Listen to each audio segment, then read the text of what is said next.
a oração realmente muda as coisas ou só muda a gente, só serve para mudar a gente? Oi, meu nome é Vitória, esse aqui é o canal Mini SOS e hoje nós vamos tentar responder essa pergunta. Sim, a oração muda a realidade. A oração é quando nós estamos falando com Deus, o Criador de todas as coisas, e Ele tem o poder de mudar qualquer situação. Agora, não é porque nós estamos orando que Ele vai fazer o que a gente quer. Ele sabe de coisas que nós não sabemos.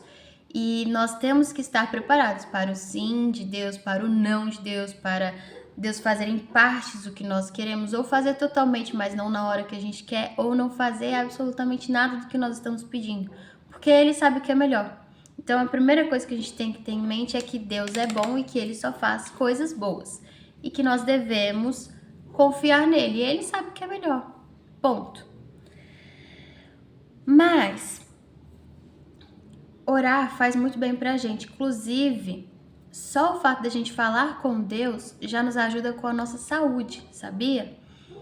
Na neurociência diz que quando nós estamos orando a Deus, o nosso córtex pré-frontal é expandido, a nossa amígdala cerebral diminui, que é ela que está, responsável pelo nosso alerta de coisas ruins, de atenção, de oi, perigo.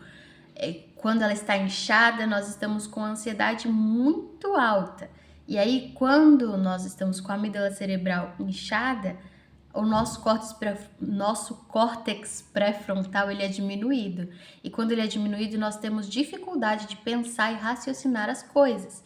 E quando nós estamos orando a Deus, o nosso córtex pré-frontal expande e aí a nossa amígdala cerebral diminui. E aí a nossa ansiedade diminui e a gente consegue pensar melhor e raciocinar melhor. Olha só, então o fato de nós orarmos a Deus, independente do que a gente está falando com Deus, só de nós estarmos falando com Ele, a nossa saúde já é melhorada. Então só aí já valeu, certo? Só que Deus ouve as nossas orações. Nós temos muitos testemunhos de pessoas que nós conhecemos ou de pessoas, na internet falando sobre como Deus ouviu a oração que elas fizeram. E eu tenho certeza que todo mundo tem pelo menos um testemunho de uma vez que orou a Deus e Deus respondeu. Eu tenho vários. Mas eu vou tentar me ater aqui só à pergunta, porque se eu for entrar aqui nos testemunhos, esse vídeo vai ter 10 horas. Então, vou tentar aqui ser mais rápida. Então, nós temos que saber que tudo que Deus faz é bom. Que Deus não vai atender pedidos que vão contra os princípios bíblicos, contra a própria vontade de Deus. Então, é perda de tempo a gente ir orar a Deus para que Deus nos ajude a trapacear com alguém. Isso é totalmente perda de tempo e, inclusive, uma ofensa para Deus, porque Deus não trapaceia. Então, certo? Que Deus não vai tirar o livre-arbítrio de outra pessoa. Então, se o seu pedido é para que Deus tire o livre-arbítrio de outra pessoa ou que envolva isso de alguma forma, isso não vai acontecer. A gente pode até pedir para que Deus toque no coração de alguém, para que essa pessoa, pense melhor, tome uma outra atitude, mas mesmo que Deus toque no coração dela, ela tem o livre-arbítrio de ouvir ou não, E pode ser que ela ignore esse toque de Deus. Então, Deus não vai retirar o livre-arbítrio de alguém porque a gente está pedindo. Que Deus sabe de coisas que nós não sabemos e às vezes as situações que nós estamos passando não é nem para nós. Às vezes a situação que nós estamos passando é para que outras pessoas sejam impactadas.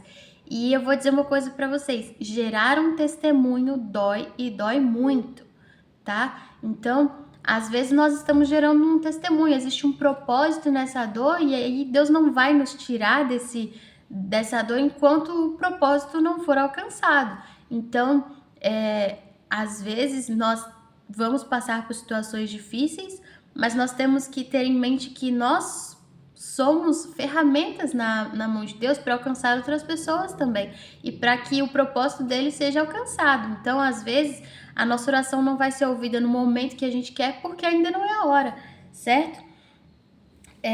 que Deus não ouve a oração de quem é maldoso. Eu queria até ler com vocês em Provérbios 15 do versículo 8, que diz: o sacrifício do ímpio é abominável ao Senhor, mas a oração dos retos é o seu contentamento, certo? E o Provérbio 28, versículo 9, que diz: o que desvia os seus ouvidos de ouvir a lei, até a sua oração será abominável. Então é muito importante a gente ter isso em mente, que se nós estamos praticando maldade, se nós estamos desviando o nosso ouvido de saber o que é a vontade de Deus, a nossa oração não vai ser ouvida. Não só não será ouvida, como a nossa oração é uma ofensa a Deus. Então nós temos que estar colocando a nossa vida diante de Deus diariamente. Nós temos que estar nos esforçando para ser servos melhores a cada dia, para que as nossas orações sejam levadas em conta, certo? E que se nós estivermos impuros diante de Deus, nós também não seremos ouvidos. Mesmo que nós estejamos orando certo, se nós não estamos em condições de nos apresentar diante de Deus, nossa oração não é ouvida, certo? E que há um propósito para todas as coisas e que as nossas orações devem seguir essa linha de raciocínio. Porque se há um propósito para todas as coisas, tem um propósito para o que eu estou passando, mas eu tenho necessidades, e aí eu vou apresentar as minhas necessidades, os meus desejos, na presença do Senhor, pedindo para que Ele me escute, certo?